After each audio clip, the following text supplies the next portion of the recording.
I had enough. So yun lang.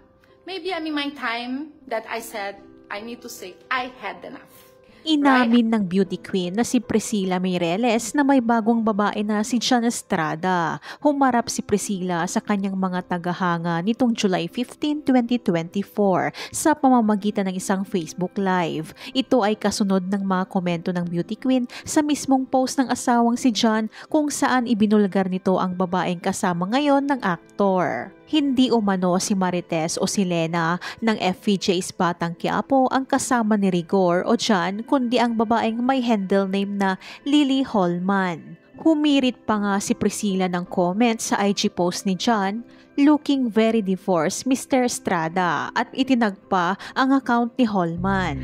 At sa naturang Facebook Live naman, isang netizen ang diretsahang nagtanong kay Priscilla kung may bago na ngang babae ang aktor.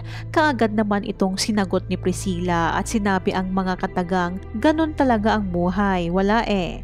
I had enough, I had a voice. When you do things, you need to be very careful about the consequences, the things that you do in life. We are all grown-ups. I refuse to let it pass anything from this point onwards. I am very patient, very kind. I am very forgiving person, but until the limit." Matapos mag-viral ang comment niyang ito, lumipad pa Brazil si Priscilla kasama ang kanyang anak nitong July 15 at nakatakda raw makipag-meeting sa abogado.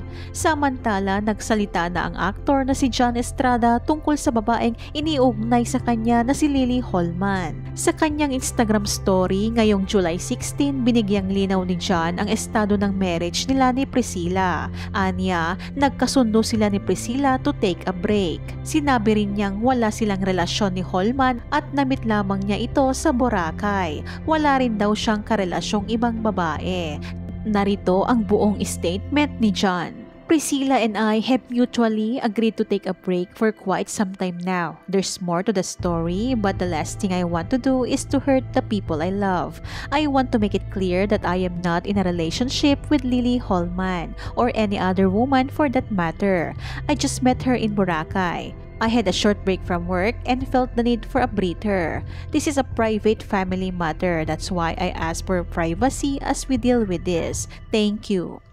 Bukod dito, pinabulaanan ni John ang kumakalat na fake news tungkol sa di umano'y pambababae nito na kesyo siya ay lapitin ng babae at tukso umano ang lumalapit. Winarningan pa ito ni John na magkikita sila ng gumagawa ng fake news sa korte.